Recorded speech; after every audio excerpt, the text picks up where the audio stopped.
Okay, so hey guys, and welcome back to another weekly fighting roundup. Of course, we'll start off with the boxing fight news. But if you are new around here and you haven't yet subscribed, please do so.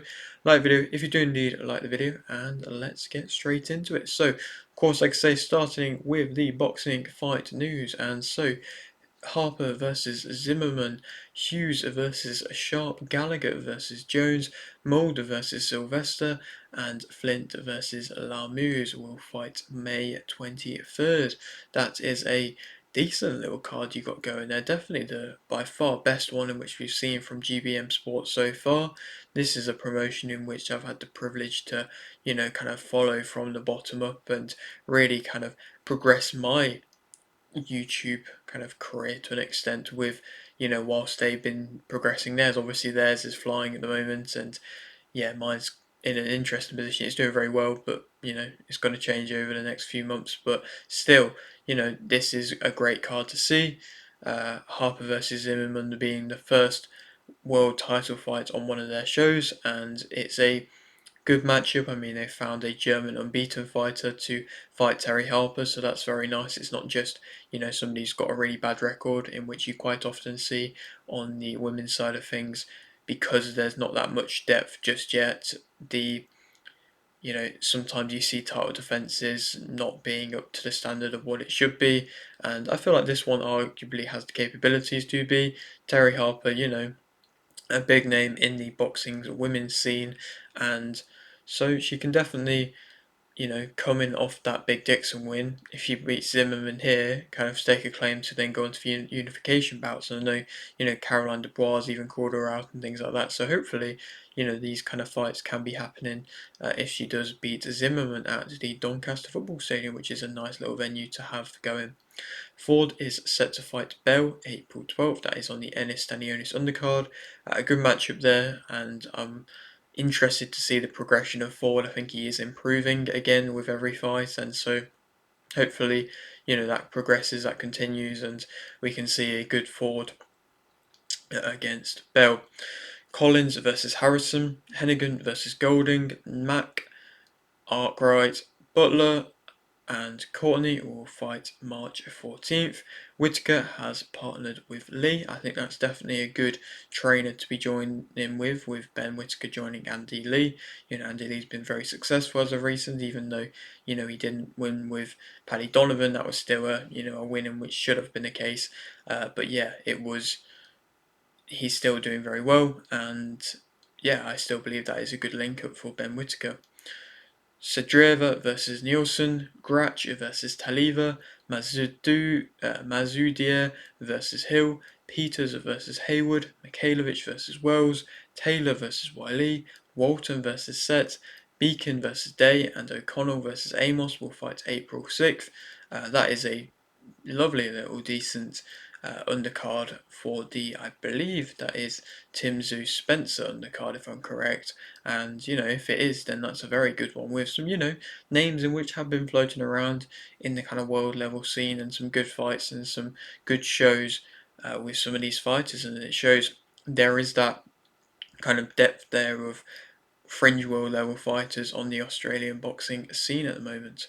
Collazo will fight Kano March 29th. I think that was a matchup that was kind of bound to happen when you look at the rankings and you look at who Collazo's already beat and you kind of look at who's still left available. It was a matchup that was kind of destined to happen, and Collazo flying off the high of the Neomtron win, maybe was expected to see him take that little bit of a step down to fight someone like Kano, and it's still a very good matchup, and I still believe it could be a good fight. But I do believe Collazo is an excellent world class level fighter, and I just don't necessarily know if we will see him progress through the kind of weight divisions, because he is so small. It'd be so difficult for him to be able to do that. But he is such a well-rounded fighter, and if he was, able to get to any other kind of weight division, there could be some great matchups there. But I feel like he is kind of teetering on the border of completing all that there is realistically in the minimum weight division that could be challenging for him. White versus Joyce was cancelled. White pulling out of the fight, and I'll talk about the possible replacement opponents. The most likely one in just a minute. But it's a shame that that fight isn't going ahead because it could have been an interesting one. But like I say, White's out. Will he ever be able to get his career back on track, Dillian White? I'm not entirely sure, to be completely honest. We'll have to wait and see. Serrano has signed a lifetime contract with Most Valuable Promotions. This is the first ever lifetime contract of any boxer, from what I believe. And that's the kind of thing in which Most Valuable Promotions, it doesn't surprise me that they want to do that kind of stuff, that making history. And they've already done that a lot with the 12 3-minute rounds and other things that they've done for women's boxing. But it's an interesting added thing. It would have been surprising if Amanda Serrano had ever left the Most Valuable Promotions and gone and try and join another promotion. So it doesn't surprise me that the lifetime contract is in effect. But I feel like that was kind of always going to be the case no matter what. Joyce is set to fight Hrgovic April 5th. I think that is, probably a better matchup for Joyce. I mean, Joyce, I really don't want to be seeing him box, and it's probably going to be hard to watch, but I think a Hrgovic fight could definitely favour him more than that of what a White fight could have, because I definitely do think White is a better opponent. But Hrgovic isn't a bad opponent. He has, of course, fought at a world level, but it'd be nice to see him return after, what happened in his last fight, being beaten up quite badly. But yeah, it's not a bad fight if it does happen. Hopefully it will happen. Davis has called for a Roach rematch. There was the whole kind of thing of the Roach appeal getting overturned this week, which was controversial as anything because, Roach appealed to the IBF board from what I believe it was, or, if not, then it was another sanctioning body that was involved in the fight.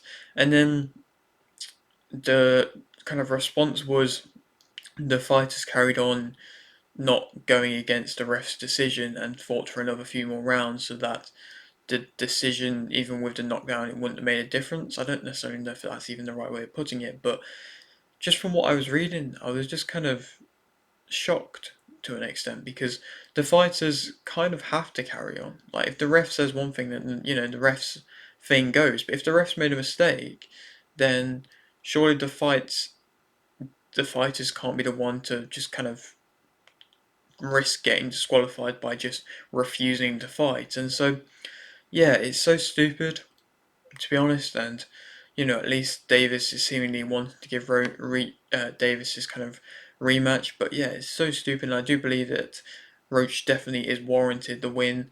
But yeah, it's just a weird one, to be completely honest. Ramirez is set to fight Dorticos June 28th, and that's no surprise. It'll probably be Opataya fighting maybe Sin Cara. If not, then he probably won't fight. But if he'll probably fight one of his mandatories before fighting. If he does get through that and Ramirez gets through Dorticos, then they'll probably fight each other come September time. That's when the kind of rumoured kind of time is for them to fight each other. And so, yeah, it's always kind of expected for this to happen. So I'm not really too against seeing the matchup at all. And there's definitely, it's not a bad fight, but it is a risky one, of course, and that's kind of what mandatories are. But I don't mind seeing it, and as long as we have it kind of in the pipeline to have Opetaia versus Ramirez, if they both win, then I don't mind it. It's just when we've had fights in the past where it's been talked about that if this person gets through this person gets through this person, that they'll fight each other, but it doesn't always. But then it actually doesn't lead to anything. It's just a rumor. Then it's not going to get me up for the fight before quite as much. But it seems like this one does seem to kind of be in the bank now. His Excellency is about. Brown vs Porter, McCormack, Arthur Jr., Lemond, Welsh, Bibby, Sutherland, and Lazzarini will fight May 24th. Arthur Jr. has joined Queensberry. TKO and His Excellency have partnered to make a new promotion. This was pretty huge news for boxing this week. Obviously, it was talked about a while ago that Dana White was kind of wanting to get involved in boxing, and I mean, there's been a few times where he seemingly dabbled in it a little bit and had a look on the inside and seen what it's been like, but he seemingly just never really liked what he looked at and always thought it's very difficult to get involved with, and it's very, you know, much just a mess in general, everything. And he's definitely not wrong. But now with His Excellency, His Excellency maybe is kind of ripping up the script of traditional boxing and what we've been accustomed to for the past, 20, 30, 40 years. That being, the sanctioning bodies, the promoters, everything like that, just kind of on the low, just making it irrelevant. And I don't necessarily know if His Excellency has the ability to be able to just buy out all the promoters. He could exclude them. He could probably buy out a few. It's a very interesting thing to see what happens with this. They want to definitely get this kind of new kind of prospects going, a new influx of prospects, and maybe that will come from the Grand Prix prospects kind of thing that we have going on coming soon. Maybe the winners of that, or the people who ranked highly in that, then can go on to join TKO and things like that. That would be smart. That would make sense, and that wouldn't surprise me. But they've also touched upon wanting to go for the big fights as well. So there's possible rumours of maybe you know Canelo versus Crawford. If that does happen, then maybe TKO be involved with that. That being a huge major event for TKO to be first involved with, and it wouldn't surprise me if something like a Canelo, something like a Crawford would lean towards, joining a TKO, being that first big name, and that's realistically all you need. You can kind of go from just being the first big name and then going from there. Of course, His Excellency is a big name to just be involved with it, as well as Dana White. There's definitely some sort of kind of thing going on here, and all promoters have to be wary of it. Everybody has to be aware of it because it can and has the possibilities to change boxing forever. And we'll have to wait and see, of course, what happens. But yeah, it's huge news, and yeah, we'll just have to wait and see. It might not be soon that anything like this happens, and we get huge events. It might take a year or two, but whenever it does happen, I'm sure it's going to lead to some very big things, because I don't feel like either of these businessmen in His Excellency and Dana White would even get involved with it if there wasn't kind of a big plan in place. Moving on, Campbell Hatton has partnered with Ricky Hatton. They're now, working together. Campbell Hatton's being trained by Ricky Hatton. And I feel like that's a kind of pairing that, he's with Matthew Hatton before. Now with Ricky Hatton, he's maybe just trying to see what he can achieve in his career and just hoping for the best realistically. And that's no surprise, to be completely honest, because of the southern area level in which he's been fighting at. And there's nothing wrong with being at an area title level, but obviously at the moment it doesn't seem that likely that he'll be able to get past that. So he's still young, he still has possibilities to be able to get to the top, but we'll have to wait and see if he can do that. Moving on, Gamba versus Babington was cancelled. That was a bit of a random one to see cancelled. There was no real kind of context as to why it was cancelled. It just kind of was cancelled. Like I said, there was literally no context really at all. People were speculating that maybe Gamba, got substances that found it in a system or anything like that. I have no idea.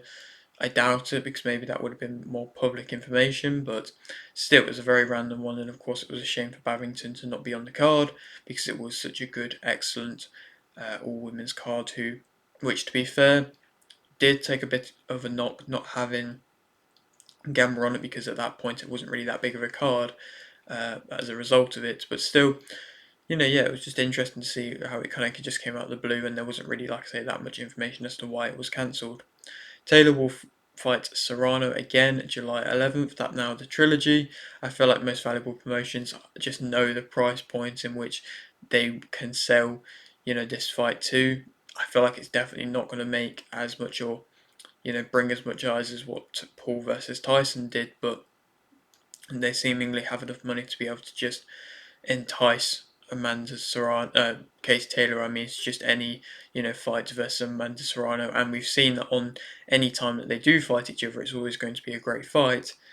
It's a great fight, full stop. And so it's going to be, I'm sure, another great fight. Hopefully, it's going to deliver the same kind of fireworks. Even though Taylor's already beaten her twice, technically, they've been excellent, very, very tough fights, and I'm sure Taylor's going to want to make the fights more convincing, but we'll have to wait and see if she can still keep doing that, because these wars definitely do, take a lot out of your career, and so we will have to wait and see.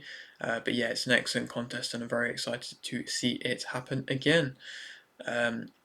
Canelo will fight Skull May 3rd. That was talked about for a while, rumoured for a while, literally just because it's for the Undisputed Championship to then set up the Crawford fight. But still, His Excellency loves Undisputed fights at the moment and believes that every kind of major fight that he puts on should be for Undisputed titles, which I don't blame him, but Skull's done very, very well to get himself in this position just by working the bodies, the sanctioning bodies, and kind of getting himself in good positions. Like I say, with TKO getting involved, this might be the last of this ever happening, but still, now we see Canelo versus Skull. It's not the most interesting, intriguing of matchups for fans, but it's on a great Cinco de Mayo weekend, which has some amazing fights. All of Ryan Garcia, Devin Haney, Teofimo Lopez, Naoya Inoue, and seemingly Canelo are all going to be on the same kind of weekend of fights. Which is just huge, to be completely honest. And so it's going to be great. Skull is looking very big. He's very tall compared to Canelo. That could play a factor, but we'll have to wait and see. WBA have ordered Pulev versus Wardley, which I think is a fight in which definitely could happen and maybe should happen. I would be up for seeing that fight. I think it's a step up progression for Wardley, just finally getting past British level into that kind of world level type scene. And it's such a difficult jump for a heavyweight to be able to make because they just don't always get the opportunities to be able to do that, and they have to really work hard to get in that position. But yeah, it's a great fight. Pulev, having that WBA regular title, it's controversial for him to get it, but if Wardley was to pick it up from Pulev, then at least a reputable name would have it, and be fought for more. Maybe it become a title which actually has a bit more importance to it than what it does at the moment. Nick Han versus Chibu, Payet versus Mickey, Silva versus Cyan, Scars versus Likely, Arif versus Pap, X versus Hate Caps, on Oli Vion versus Trevi, Ant versus Chino, Smith versus Veroni, Exo Pat versus Troll, Morcas versus Park, and Emmanuel versus Glitzy will fight March 15th. One of them, Aiden Ross, shows that he's putting on another one now. The last one was interesting with some strange matchups which maybe would have frustrated a lot of actual true boxing fans, but now he's back doing another one. Smith versus Germain, Davis versus Kelly, Warrington, Vizioli versus Baker, Padley and Buttigieg will fight April 19th. That is a good, not a crazy good, but a good little matchroom British show in which, I'm always here for. And Dalton Smith, huge fan of his, and great to see him back fighting, even if it isn't against, that WBC that he's in line for. But, it's another step in the right direction. It's going to be getting him more, I suppose, brownie points in the sanctioning bodies by beating someone like a Germain if he can, and another time for him to headline in Sheffield, which he's always able to seemingly sell well and deliver well in. And it's nice to see that we're not seeing such a huge break from him as well. And Warrington seeing on the undercard, that's an interesting name to see. Obviously, he was meant to have retired, but now he seemingly wants to come back again and give it another go. What weight division, I'm not entirely sure. I'd imagine still super feather, but yeah, it'll be against a nobody opponent to start off with. But it's a big name to have back, and possibly now could we see him versus a Conlon, maybe? We'll have to wait and see. Vizioli versus Baker also, I think, is a very good next step up type matchup. Fisher will rematch Allen May 17th, which is nice to see because the first fight was pretty close, and Allen did definitely feel hard done to. This is going to be much more difficult for Allen to be able to win on points because it's going to be at the Copper Box, Copper Bosch, and it's going to be a very one-sided crowd and everything like that. So Fisher is going to be clearly the A side in that kind of aspect, and so Allen is going to have to put on another expert performance in which he's just going to have to swing and hope for the best, I think, to be completely honest, pretty much like he was doing in that first fight. But can he do that again? Will Fisher have improved and actually be a bit more wary? We'll have to wait and see. Maybe it was just a little blimp, but this is Fisher's chance to really showcase that and just showcase it was just a one-off bad performance. Inoue will fight Cardenas May 4th, and then Akhmadaliev September 14th. He wants to fight Akhmadaliev then.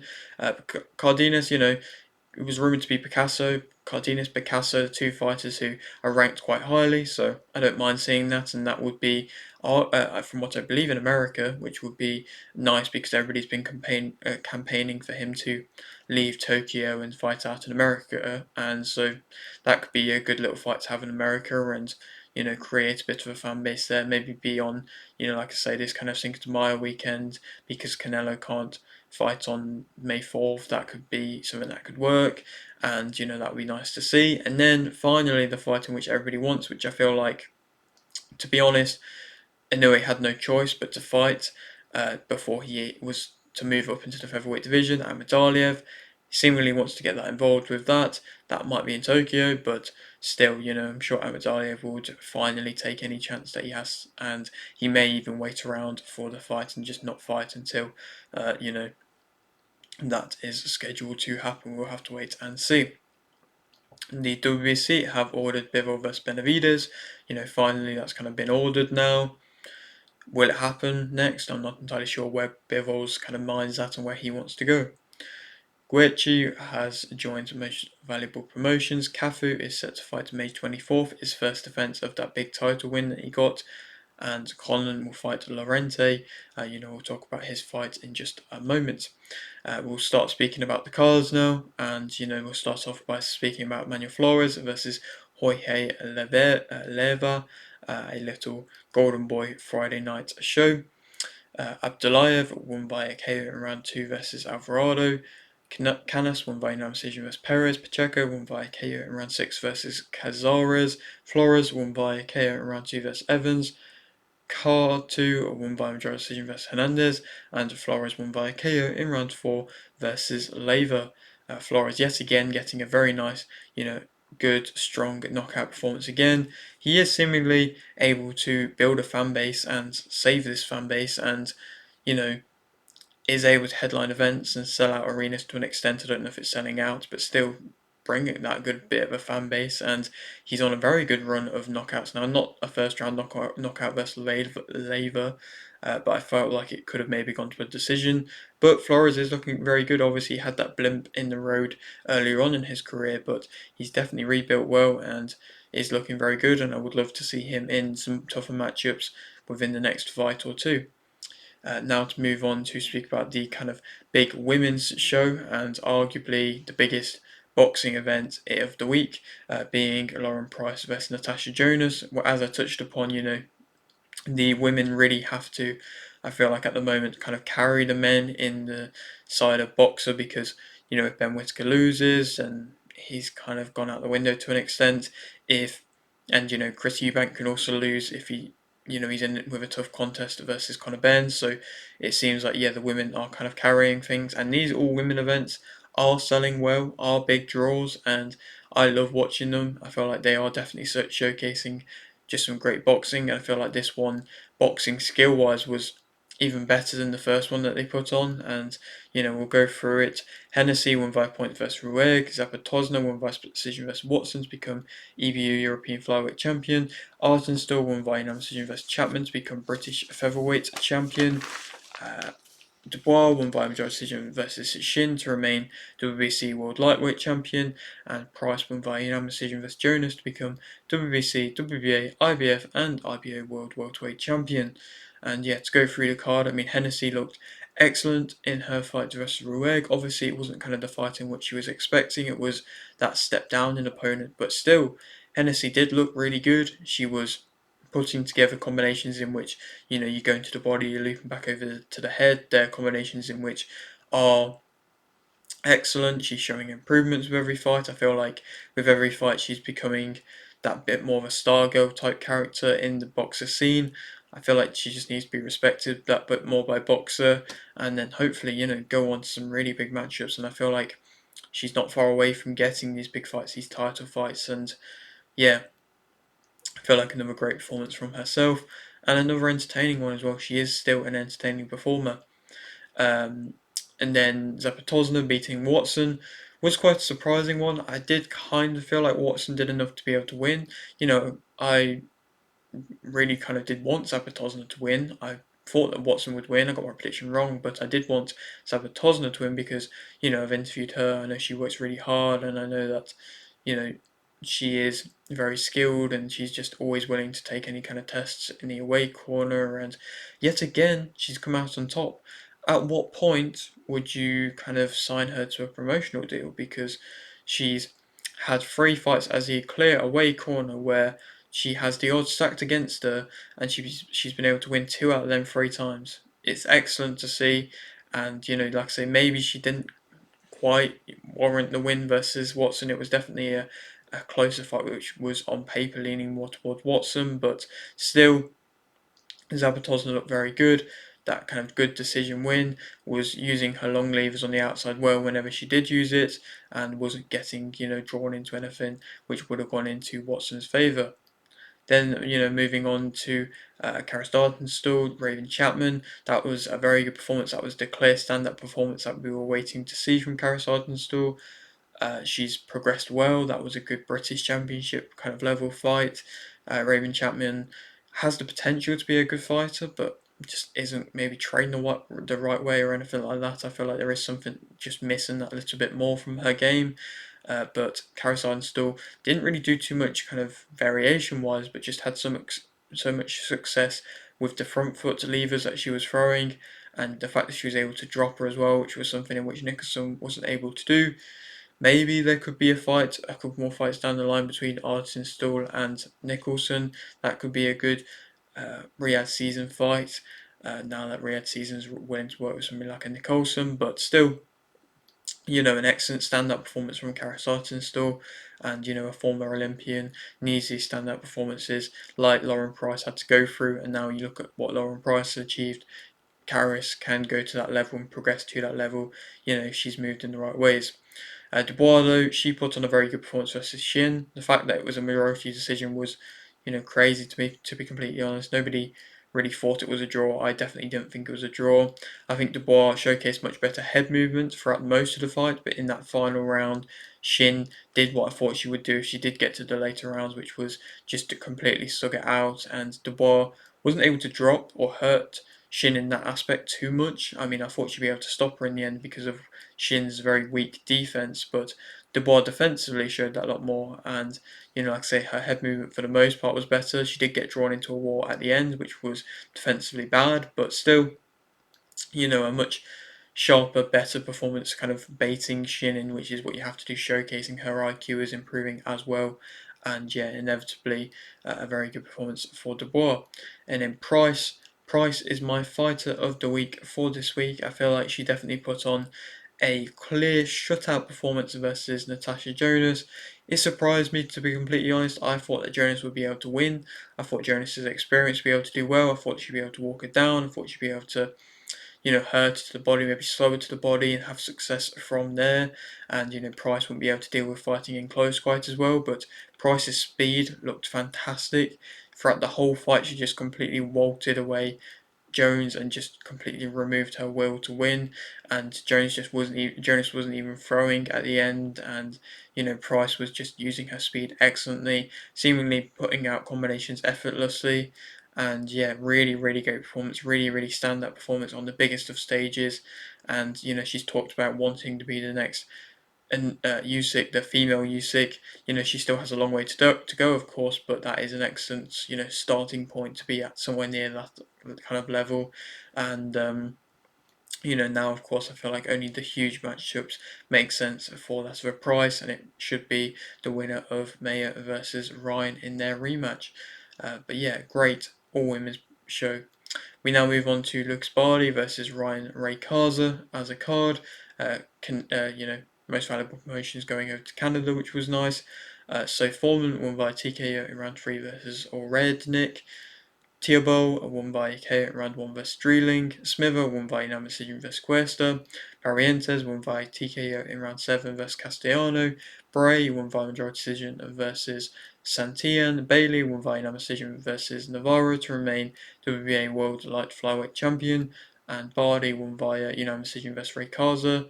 And so, it was not a bad card. So with these kind of lower, not misfits, most valuable promotion shows, is that they always just put a lot of highlights and a lot of clips out on their socials, and Instagram especially. They must put, they must have such a huge media team, to be completely honest, which is, interesting. I suppose it sells and gets more eyes on the fights, but still, to actually speak about the fights, Tia Bowl, great first round KO. I feel like she definitely does have the makings to be an excellent fighter. Will she be able to get that wet there?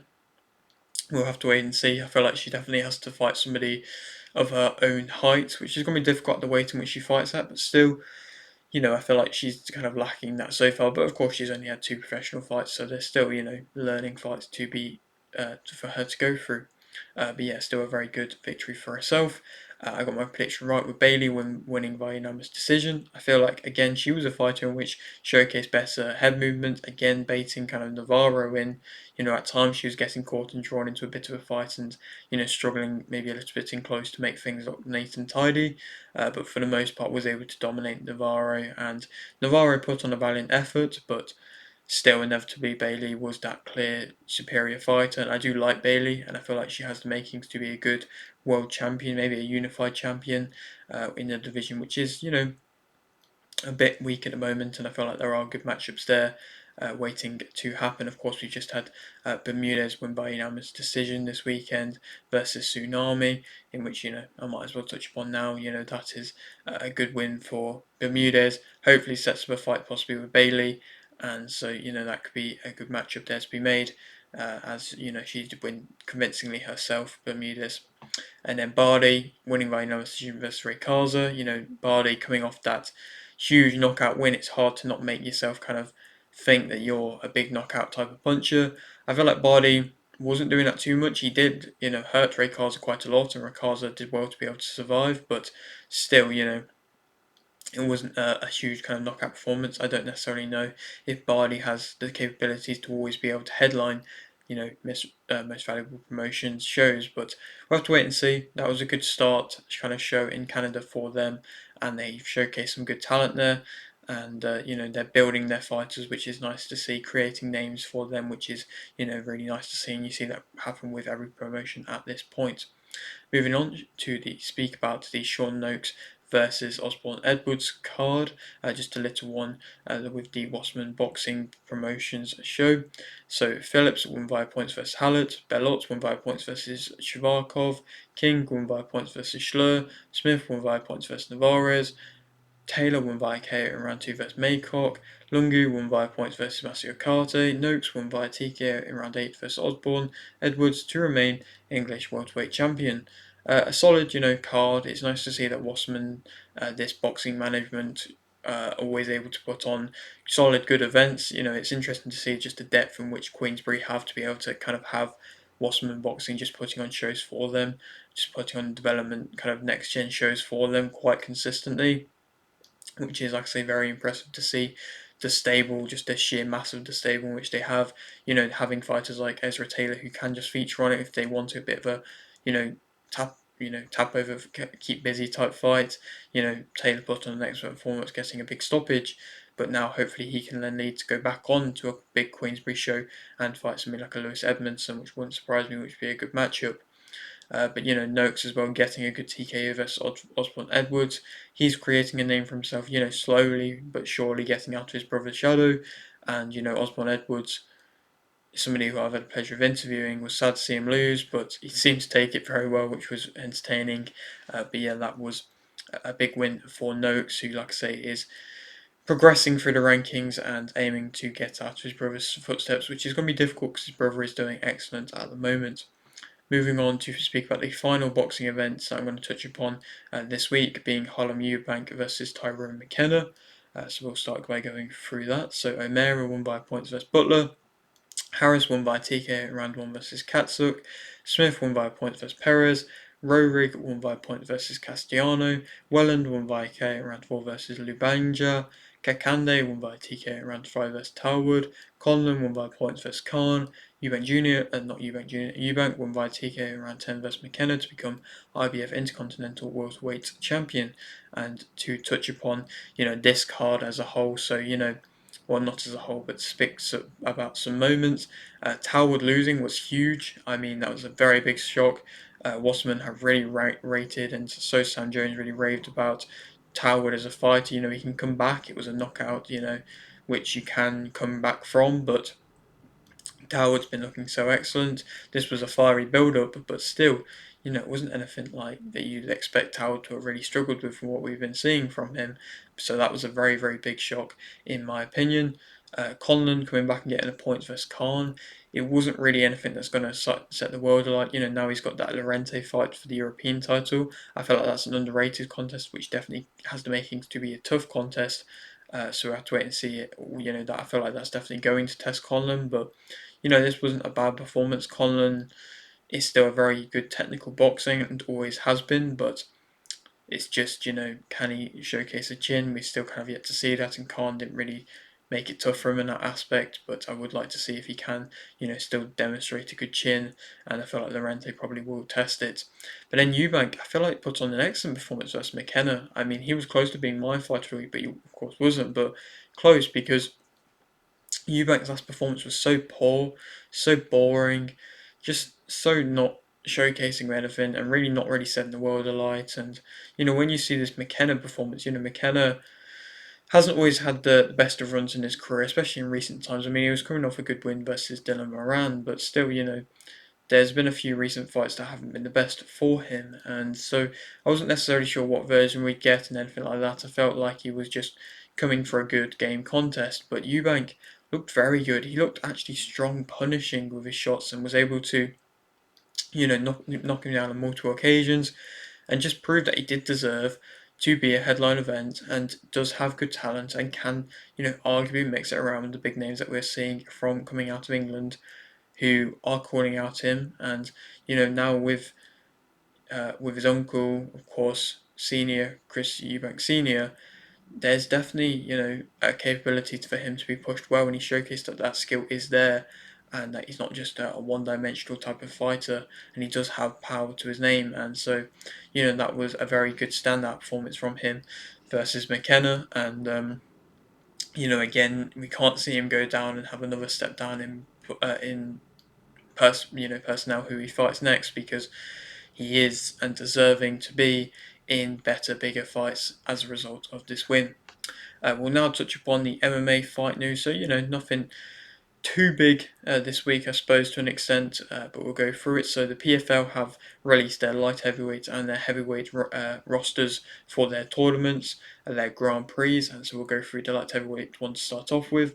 So Davis, Alberticson, Moore, Carlos Jr., Nunez, Cavley, Powell, and Wilkinson. They're all involved in the light heavyweight one. These are names in which I don't know on, the light heavyweight scene, but I'm very interested to see how they do and how they get on.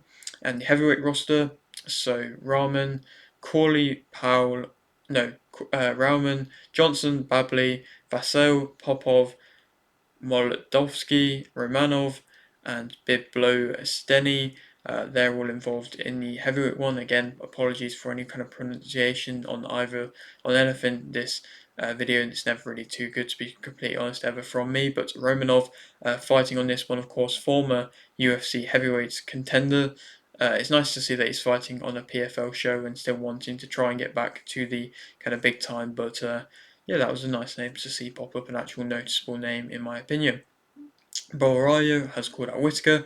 I feel like it'd be a great fight, but I feel like Borrayo might fight Mavov next. That's a fight in which I want to see next. White has said that Jones will fight this summer. He's touched upon it on multiple occasions. There was a lot of kind of dried out communication in the way of Jones versus Aspinall before this weekend, but now it seems like it's back on the discussions, and Jones versus Aspinall hopefully this summer in June time. Fingers crossed that it will happen. Rose Jr. will fight Morales March 29th. Abdelwahab will fight Usman May 17th. Grant will fight Santos April 5th. Blades and Castaneda dropped out of their respective fights this weekend. That Blades versus Kuniev fight again being cancelled. Turner has retired. I'll touch upon that in a moment. Lawler has been inducted into the UFC Hall of Fame. I feel like a very creditable, very good name to be inducted into the Hall of Fame. Hughes will fight May 10th. That's him coming off, the very well fought performance versus Nurmagomedov. It's not, likely that we'll see that as being the rematch May 10th, but maybe a bit further along down the line, I feel like I would be very much up to see the rematch, and I feel like Hughes, his stock has definitely grown as a result of the fight versus Nurmagomedov. Dvalishvili is set to rematch O'Malley June 7th. There was the whole thing of them being in the hot tub today, the jacuzzi together this week, which was a bit of a random one, but now it seems like they're going to rematch and they've agreed to rematch June 7th. Does that mean there'll be a bit less animosity between the two of them on this fight? We'll have to wait and see, but still, it's just random, their little interaction this week, but it was entertaining, I suppose, and quite funny to see. But we'll touch upon now the kind of big major card which happened in the UFC and kind of the only MMA card that I'll touch upon this week. So Diaz won by unanimous decision versus Santos. Santas won via split decision versus Marshall. Leal won via KO in round 1 versus Morono. Pereira won via submission in round 2 versus Petrosian. Van won via unanimous decision versus Suruya. Rufi won via KO in round 1 versus Green. Lemos won via unanimous decision versus Lucindo. Bahamondes won via submission in round 1 versus Turner. Gaethje won via unanimous decision versus Fiziev. And Ankalaev won via unanimous decision versus Pereira to become UFC light heavyweight champion.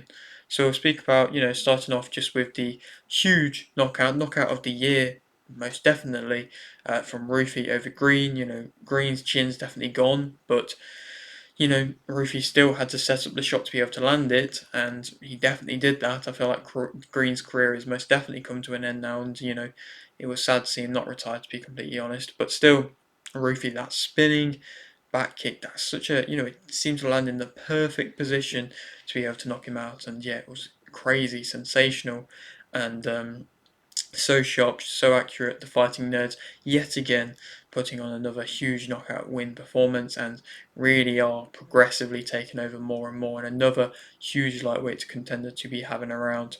And amongst that, Bahamondes is another huge contender to have around, beating and submitting Turner in round 1, relatively comfortably doing it. Turner's still quite young and he still has potential, and it has been in some great fights, but now he's retired. I don't blame him. If your heart's not in it, especially after a first round knockout, he may return. Maybe he'll go into the GFL, but still, it is a bit of a shame to see because he is, a ranked fighter still. There's no discredit, but still, a first round submission is going to take him out of the rankings, and I suppose maybe he doesn't really see a point not fighting in the rankings at this point in his career. Gaethje, I got my prediction right for that one versus Fiziev. He looked good, Gaethje, very good. As a return of the knockout defeat, which was such a dramatic one, everybody wasn't sure if he was going to be able to deal with it, like somebody even just like a Fiziev, let alone something like a Dan Hooker. But Gaethje's uppercuts looked amazing. I feel like his actual technique is becoming a bit sharper, a bit cleaner, a bit less just messy like it was in the first fight between the two of them. But Fiziev, still fought very well, and you give him a lot of credit coming in on such short notice. But Gaethje inevitably did look better, made the performance much more convincing in his way, even though it was just a 3-round contest. Than that of what the first fight was. It was a lot closer of a fight, arguably. But Gaethje showcasing that he's still around in the top 5 as he should be, cementing himself there yet again, and an excellent performance.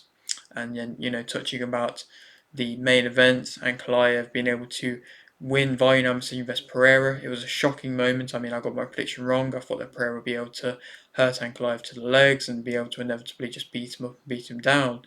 But he just wasn't able to do that. Ankalaev was able to seemingly take the leg kicks better than what he's ever done before. Maybe he's made improvements to be able to, stop the damage of them and, check them better.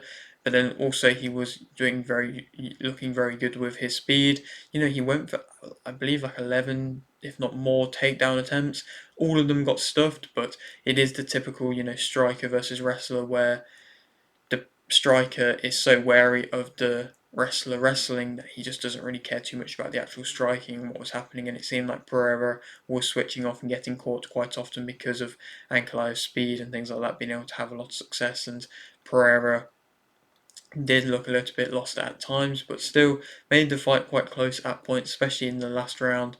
and it seems like there probably will be a rematch made straight away, which seemingly is what Dana White has kind of come out and said, which I'm not really against, to be completely honest, but still, Ankalaev, you've got to give him full credit for what he's achieved. I feel like a lot of people are going against him already and just not really enjoying seeing him as a champion because of how much of a star Pereira is. But if he's so much of a star and he's so good, we're gonna have to wait and see him, come back and really cement a big win versus Ankalaev, which I feel like he can still do, but we will have to wait and see. But yeah, that is it for today's video. Hope you have enjoyed. Like the video if you did, like the video, subscribe if you're new, and thanks for watching.